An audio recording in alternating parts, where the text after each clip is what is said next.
आप देख रहे हैं इंडिया टाउन न्यूज, भारत की बात।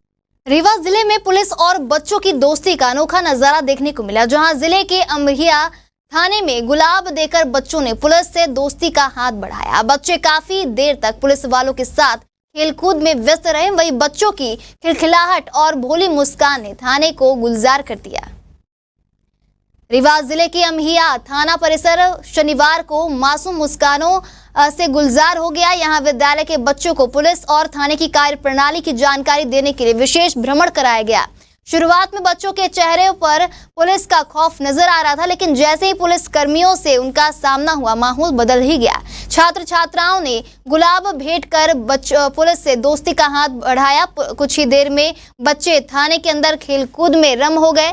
पुलिस ने बच्चों को चॉकलेट बांटी और समझाइश भी दी कि किसी अनजान व्यक्ति से कभी चॉकलेट या वस्तु ना ले। कार्यक्रम के दौरान पुलिस अधिकारियों ने बच्चों को अपराधियों की गतिविधियों और सतर्क रहने की तरीकों की जानकारी दी। उन्हें यह भी बताया गया कि पुलिस का रुख अपराधियों के लिए सख्त होता है, मगर कानून का पालन करने वाले नागरिकों के लिए पुलिस हमेशा दोस्ताना और सहयोगी रहती है।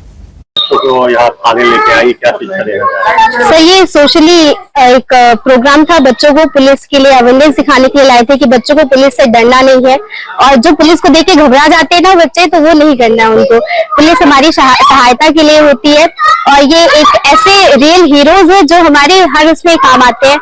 इन्हें डरना नहीं है। They protect us from all dangers, हमें हर खतरों से बचाते हैं ये। तो हम ये बच्चों को एक जागरूकता दिखाना था हमको कि ये बच्चे आए और पुलिस से मिले और इनके बारे में जाने, और ये जाने कि ये कोई ऐसा वो नहीं है कि खतरे वाली चीज है। ये हमें अच्छी चीजें सिखाते हैं और अच्छी बातें हमें यहाँ पे आके सीखने को मिली। तो यही हमारा मेन पर्पस था यहाँ पे आने का और बच्चों को विजिट कराने का। अरे बच्चों ने अभी ये लॉकअप देखा, जो बोला कि हम जेल नहीं जाएंगे, उनको कुछ आभास था कि मतलब ये सब होता है। सर, ये सारी चीजें टीवी प्रोग्राम्स में ये सारे देखते हैं, बहुत सारे कार्टून्स में देखते हैं बच्चे, तो ये लगता है कि जेल में सिर्फ कुछ सारी चीजें बस बुरी ही होती है। बेसिकली इनके ट्रेनिंग प्रोग्राम में था कि पुलिस का बिहेवियर, पुलिस का कार्यप्रणाली थोड़ा सा आगे से कच्ची उम्र में जब ये सारी चीजें देखेंगे तो उनको एक मोटिवेशन मिलेगा। और उन्होंने काफी अच्छे से बात की पुलिस से और पुलिस की कार्यप्रणाली को समझने का प्रयास किया, जितना वो इस उम्र में समझ सकते हैं या फिल्म वगैरह में देखा हुआ है, तो उससे कोरिलेट करके वो देखना चाह रहे थे उसको। उन्हें काफी अच्छी अच्छी चीजें बताएंगे यहाँ पर सभी स्टाफ के द्वारा, और भविष्य के लिए मोटिवेशन दिया गया। सनावद नागरिक सहकारी बैंक मर्यादित की 43वीं साधारण सभा का सम्मेलन रेवा गुर्जर छात्रावास में हुआ, जहां सम्मेलन में बैंक संचालक मंडल अध्यक्ष गिरधारी लाल सोनी ने बताया कि नगर की सबसे पुराने नागरिक सहकारी बैंक के अधिकांश शेयर होल्डर मिल मजदूर हैं। 400,000 शेयर होल्डर वाले नागरिक सहकारी बैंक सालाना टर्नओवर 22 करोड़ रुपए है। बैंक में इस वर्ष स्ट्रांग रूम और लॉकर की भी सुविधा उपलब्ध कराई गई है। सम्मेलन में बताया गया कि बैंक का नया भवन सर्व सुविधा युक्त है। बैंक की उपलब्धियों के बारे में बताया गया और नई योजनाओं की जानकारी सदस्यों को दी गई। बैंक लाभ में चल रहा है। इस वर्ष 22 करोड़ का टर्नओवर बैंक का हो गया है। इस दौरान जितेंद्र मौर्य, सतीश पवार, हेमेंद्र सज्जन, असलम खान, मनीष कुमार जैन और अन्य भी गणमान्य नागरिक उपस्थित रहे। सहकारी बैंक है जिसमें करीब 4,000 सदस्य हैं। 4,000 सदस्यों का आज खुला अधिवेशन था। वार्षिक अधिवेशन हर साल होता है। ये 43वां अधिवेशन हमारी बैंक का था और अभी तक हमारा ये तीसरा कार्यकाल है। तीसरा वर्ष था। मेरे कार्यकाल में मैंने संस्था के लिए एक नया ऑफिस बनाया, उसमें हम बैंक को लाए हैं। उसमें हमने अभी तक स्ट्रांग रूम की अच्छी सुविधा नहीं थी, स्ट्रांग रूम करा। स्ट्रांग रूम बढ़िया हम बैंक के जो भी नियम है उसके अनुसार कराया, तो उसमें लाकर सिस्टम चालू करवाया है। उसके बाद में एक अच्छी महत्वाकांक्षी योजनाएं हमारे बैंक की है जो आज मैंने सदस्यों के सामने रखी थी, और हमारी बैंक की उपलब्धियाँ बहुत अच्छी रही इस साल। ग्वालियर में सफेद सोने के काले कारोबार पर बड़ी कार्रवाई देखने को मिली है, जहां नकली रेत बनाने वाले गिरोह पर बड़ा एक्शन हुआ। आपको बता दें, माइनिंग विभाग और पुलिस की इस संयुक्त कार्रवाई के दौरान नकली रेत बनाने में उपयोग किए जा रहे 5 मोटर पंप और 20 से ज्यादा पाइप जब्त किए गए हैं। इस काले कारोबार में लिप्त लोगों के खिलाफ वन और खनिज अधिनियम में मामला दर्ज किया गया है। दरअसल ग्वालियर जिले में इन दिनों मिलावटी मावा, दूध, दही, पनीर के बाद नकली मिलावटी रेत का भंडाफोड़ हुआ है। खनिज विभाग और पुलिस की टीम ने घाटी गांव के चैत गांव में छापामार कार्रवाई की। इस दौरान पाया गया कि खेत पहाड़ से गिट्टी निकालकर और गिट्टी, मिट्टी, पत्थर को पानी से साफ कर नकली रेत बनाई जा रही है। वन भूमि से अवैध उत्खनन हो रहा है। खनिज, वन, राजस्व और पुलिस टीम ने संयुक्त कार्रवाई करते हुए मौके से नकली रेत बनाने में उपयोग किए जा रहे 5 मोटर पंप और 20 से ज्यादा पानी सप्लाई करने के पाइप जब्त किए। कार्रवाई को देखते हुए बदमाश मौके से फरार हो गए। चाहूँगा कि माइनिंग विभाग द्वारा कंटिन्यू अवैध परिवहन पर, चाहे वो रेत हो चाहे अन्य खनिज परिवहन करने वाले वाहनों, कार्रवाई की जाती रही। आपको एक आंकड़ों के रूप में बताना चाहूँगा, अप्रैल 2024 से वर्तमान दिनांक तक केवल रेत के ही प्रकरणों में कल लगभग 4.5 करोड़ रुपए का जुर्माना वसूला गया, तो ये सिद्ध करता है कि माइनिंग कार्रवाई करती है। कराहल जनपद पंचायत के सदस्य राजू सैनी और ममता जारोलिया ने जनपद की 10 ग्राम पंचायतों में करोड़ों रुपयों के गबन का आरोप लगाया है। उनका कहना है कि धरातल पर कोई निर्माण कार्य नहीं किया गया और राशि निकाल ली गई। इसे लेकर कराहल जनपद से हंगामे की भी खबर है। वही दोनों जनपद सदस्यों ने सीओ राकेश शर्मा पर गंभीर आरोप लगाते हुए कहा कि कुछ चुनिंदा नेताओं के साथ मिलकर वे मनमानी कर रहे हैं। जनपद सदस्यों को उपेक्षित किया जा रहा है। सीओ के रवैये के विरोध में सदस्य राजू कुशवाहा ने अर्धनग्न होकर प्रदर्शन किया, तो वही ममता जारोलिया तपती धूप में सड़क पर बैठकर विरोध करती रही। कराहल जनपद का अंदरूनी विवाद ने अब विस्फोटक रूप ले लिया है। जनपद अध्यक्ष पर भी सदस्यों ने गंभीर आरोप लगाते हुए कहा कि बिना हमें जानकारी दिए जनपद अध्यक्ष और सीओ फाइलें पास कर देते हैं। जनपद अध्यक्ष की भूमिका संदेह के घेरे में है। आज हम इसके लिए धरना दे रहे हैं कि हमारी मीटिंग थी, तो मीटिंग में भी ऐसा होता है कि हम आते हैं मीटिंग हो जाती है, कोई चीजों को हम निरस्त करवा देते हैं। हमारे जाने के बाद हमारे फर्जी साइन करके परोस में डाल लेते हैं और काम ले जाते हैं अध्यक्ष, उपाध्यक्ष। और दूसरी बात, सीओ साहब को मैं 6 महीने से लगातार आवेदन दे रही हूँ। मेरे पनवाड़ा पंचायत में भ्रष्टाचारी चल रही है और सच्ची बात नहीं है। मैं कम से कम 10 आवेदन दे चुकी, सीओ साहब उसको भी नहीं हटा रहे। सीओ साहब उस पर भी कमीशन पे चल रहा है। यहाँ पे मैंने बाकी भी ग्राम पंचायतों में जाके देखा, जो निर्माण कार्य स्वीकृत किए गए जनपद पंचायत कराल से, वो धरातल पर बिल्कुल नहीं है। ये इस चीज की मैंने माननीय सीओ साहब को लिखित में सूचना दी कि इन लोगों पर कार्रवाई की जाए। आज दिनांक तक उन लोगों पर कोई कार्रवाई नहीं की गई। और देखने में भी आ रहा है कि या तो कमीशन पर ये जनपद पंचायत चल रही है। जनपद सदस्यों को आज दिनांक तक कुछ जनपद सदस्य तो ऐसे हैं जो उनकी निधि आती है, वो निधि भी उन लोगों को नहीं मिली है।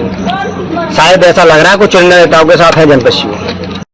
नगरपालिका बड़वानी ने हरसुख दिगंबर जैन स्कूल को स्वच्छता सर्वेक्षण 2025 के लिए अपना ब्रांड एम्बेसडर नियुक्त किया है। यह नियुक्ति स्वच्छ भारत मिशन 2.0 के अंतर्गत हुई है, जिसका उद्देश्य समाज में स्वच्छता के प्रति जागरूकता फैलाना है। स्कूल में 19 से 29 सितंबर तक स्वच्छता पखवाड़ा मनाया जा रहा है। वॉल पेंटिंग, चित्रकला, निबंध लेखन, श्रमदान, पौधरोपण, रंगोली, स्वच्छता संदेश वितरण और नाटक मंचन आदि कार्यक्रम आयोजित हो रहे हैं। अभियान में स्कूल के शिक्षक और छात्र उत्साहपूर्वक भाग ले रहे हैं। वही प्राचार्य सदानंद दुबे स्वयं बच्चों के साथ श्रमदान कर स्वच्छता में योगदान दे रहे हैं। अभियान में टीचर जया जोशी, इस्माइल भवती, सागर गवले और अन्य टीचर शामिल हैं। सबसे पहले तो मैं ये कहना चाहता हूँ कि हमारे लिए ये बहुत खुशी की बात है और ये इस खबर के बाद मुझे ये गर्व महसूस हो रहा है कि हमारी जो मेहनत है उसको स्थानीय निकायों ने रिकॉग्नाइज किया, उसको मान्यता दी। तो जो निकाय के पदाधिकारीगण हैं, जो हमारे जनप्रतिनिधि हैं, उन्होंने हमारे स्कूल को ये गुरुतर दायित्व सौंपा है कि हम नगर पालिका के ब्रांड एम्बेसडर के तौर पे काम करें। तो सबसे पहले तो उन सभी का आभार। रही बात ये कि हमारी आगे की योजनाएं क्या हैं, तो जाहिर तौर से ब्रांड एम्बेसडर के तौर पर नगर पालिका की जो स्वच्छता को लेकर के जो पखवाड़ा मनाया जा रहा है, जो उनके कार्यक्रम है, उनमें हमें सक्रिय सहयोग देना है और न केवल अपने विद्यार्थियों के अंदर बल्कि शहर के नागरिकों के मध्य ये संदेश पहुंचाना कि किस तरह से हम अपनी व्यक्तिगत स्वच्छता के अलावा नगर की स्वच्छता और सभी को एक समावेशी कार्यक्रमों में सम्मिलित करते हुए जागरूकता प्रसारित करने का प्रयास है। सामुदायिक स्वास्थ्य केंद्र कराहल में रक्तदान शिविर आयोजित किया गया, जहां इस दौरान बीएमओ सहित 28 लोगों ने रक्तदान किया। शिविर समापन अवसर पर रक्तदाताओं को प्रमाण पत्र देकर सम्मानित भी किया गया। आपको बता दें, श्योपुर कलेक्टर अर्पित वर्मा के मार्गदर्शन में सेवा पखवाड़ा के तहत जारी कार्यक्रमों की श्रृंखला में आज सामुदायिक स्वास्थ्य केंद्र कराहल में स्वैच्छिक रक्तदान शिविर का आयोजन किया गया। रेड क्रॉस सोसाइटी के तत्वाधान में आयोजित इस शिविर में block medical officer doctor Saurabh Singh सहित 28 लोगों द्वारा रक्तदान किया गया। सेवा पखवाड़े के अंतर्गत आज कराल अस्पताल में रक्तदान शिविर लगाया गया है। भाजपा की तरफ सेवा पखवाड़ा हमारा 17 से 2 तक भी चलेगा, उसी के अंतर्गत ही प्रोग्राम है। ये भाजपा ने लगवाया और इंडियन रेड क्रॉस सोसाइटी के माध्यम से लगाया। रक्तदान महादान होता है, इससे किसी की भी जान बचाई जा सकती है। इसके लगाने के पीछे का उद्देश्य क्या है? पीछे का उसको जन सेवा, रक्तदान करना, किसी की जान बचाना, ये बहुत बड़ी सेवा है।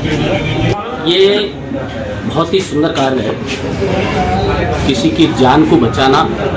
और मैं ये कह रहा हूँ, इंसान पैसा दान कर सकता है, अन्नदान कर सकता है, लेकिन अपना ब्लड दान करना ये बहुत बड़ी बात है। और मैं जितने भी भाई लोग और बेटे यहाँ आए हैं अपना ब्लड डोनेट करने के लिए, मैं उनको तहे दिल से धन्यवाद देता हूँ। और मैं चाहूँगा कि मैंने जो ग्रुप बनाया है यहाँ कराल में, रक्तदान टीम कराल, उससे जुड़ें और आपके बहुत आगे जहाँ आपका नाम रोशन हो और जहाँ जहाँ आपकी आवश्यकता महसूस होगी तो उसमें आप जोड़ने के लिए अपना ब्लड ग्रुप भी डालें, जिससे क्या है किस ग्रुप की आवश्यकता है। भाई साहब, आखिर रक्तदान क्यों करना चाहिए?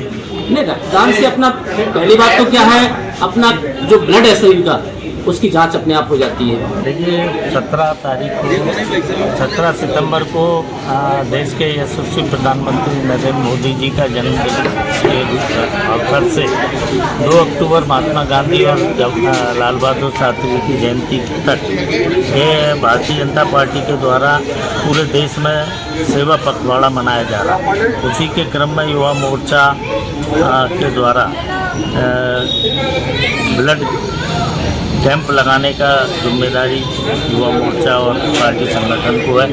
इसी क्रम में आज ये कराल श्योपुर में परसों और कराल में आज ये ब्लड डोनेशन कैंप लग रहा है।